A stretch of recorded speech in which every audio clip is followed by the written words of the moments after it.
प्रिय विद्यार्थियों, नमस्कार।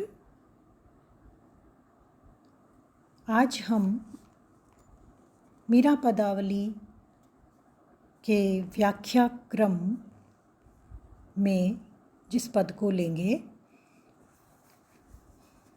उसमें मीराबाई के क्रांतिकारी विचार और भक्ति के पथ पर निरंतर प्राप्त होने वाले साहस की झांकी हमें दिखाई देगी। जिस पथ पर मीरा चल रही थी वह पथ लौकिक दृष्टि से मर्यादा की दृष्टि से निषेधाज्ञा वाला पथ था। अर्थात भाव ये है कि लोक व्यवहार पूरी चतुराई के साथ निभाते हुए धर्माचरण करने की छूट जितनी सीमा में समाज के द्वारा दी जा सकती है उससे परे भगवत प्रेम में डूबने की जो स्थिति मीरा की बन गई थी वह समाज और परिवार के व्यवहार में की दृष्टि से बाधक हो रही थी। ऐसा समाज और परिजनों का मानना था। लौकिक निषेधाज्ञा की सीमा से अतीत मना मीरा के हृदय देश में सदैव और सब समय कृष्ण की भक्ति धारा लीलायमान रहती थी। अतः यह तो निश्चित जानना होगा, समझना होगा कि देह धर्म संबंधी अति आवश्यक मर्यादा के अतिरिक्त मीरा पर लोक व्यवहार जन्य प्रदर्शन प्रिय निषेध नियम लगाना व्यर्थ है और उनके पदों में इन नियमों को ढूंढना भी व्यर्थ का श्रम करना है।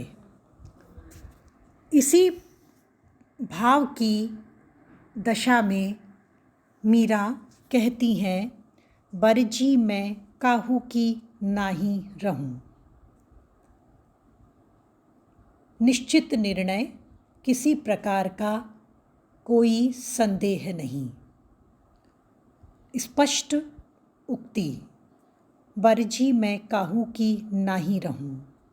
संबोधन अपनी अंतरंग सखियों के प्रति भी हो सकता है और अपने मानस प्रदेश के प्रति भी, यानी आत्म संबोधन भी हो सकता है। बरजी मैं काहू की नाही रहूं।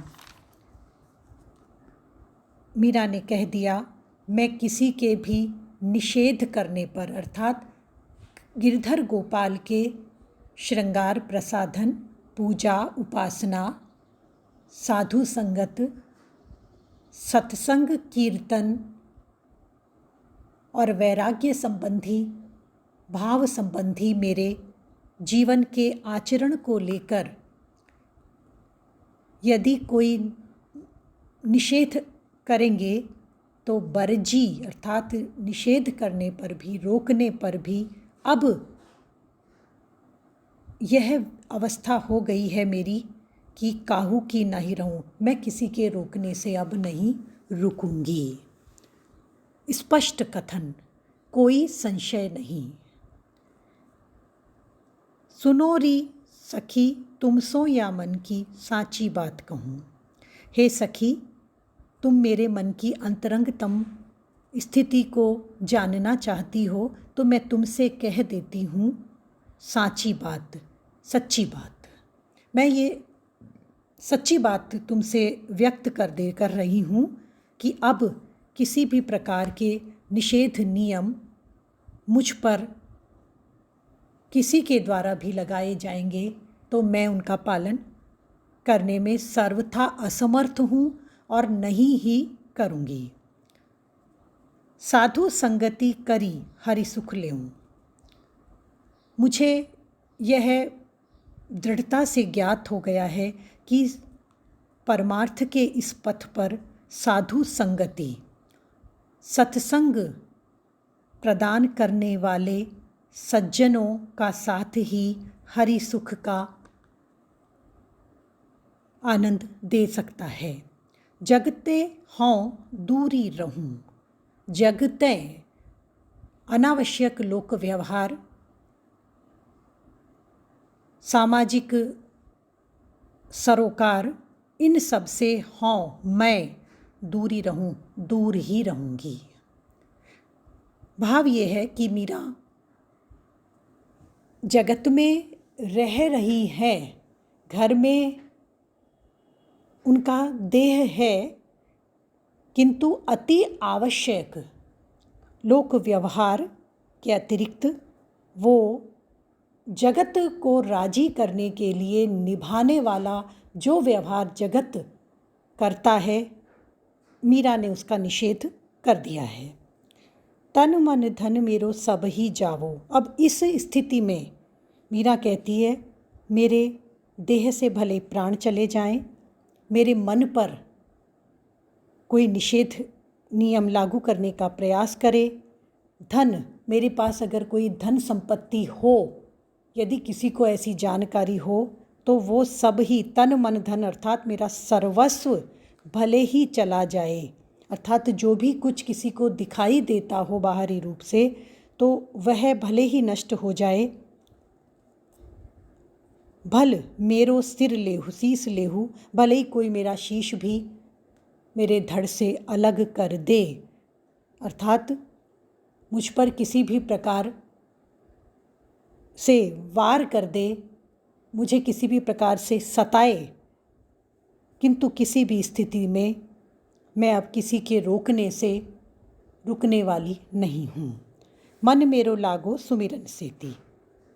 और कहाँ नहीं रुकूंगी, क्यों उस पथ पर जहाँ मेरा मन सुमिरन सेती, स्मरण, भगवद स्मरण में, कीर्तन भजन में लीन होने लगा है। सबका मैं बोल सहूँ, जहाँ तक संभव होगा भलाई बुराई निंदा स्तुति व्यंग्योक्तियाँ, जो भी मुझे जैसा भी कहेंगे मैं सहन करने का प्रयास करूँगी। मीरा के प्रभु गिरधर नागर सतगुरु शरण गहूँ। अपने निश्चय को निष्कर्ष के रूप में प्रस्तुत करती हुई मीरा कहती हैं, मेरे प्रभु मेरे आराध्य गिरधर गोपाल हैं, सर्व प्रकार से समर्थ हैं, सतगुरु शरण गहूँ, और मैंने समर्थ गुरु की चरण शरण को ग्रहण कर लिया है। अपने निज बल का कोई प्रताप नहीं है, अपितु समर्थ गुरु के चरण शरण की सामर्थ्य से और अपने गिरधर गोपाल के प्रेम की ताकत से मुझ में यह शक्ति आ गई है कि अब मैं परमार्थ पथ पर किसी भी प्रकार की बाधा उपस्थित करने वाले किसी भी प्रकार के बल का निषेध करूँगी, विरोध करूँगी।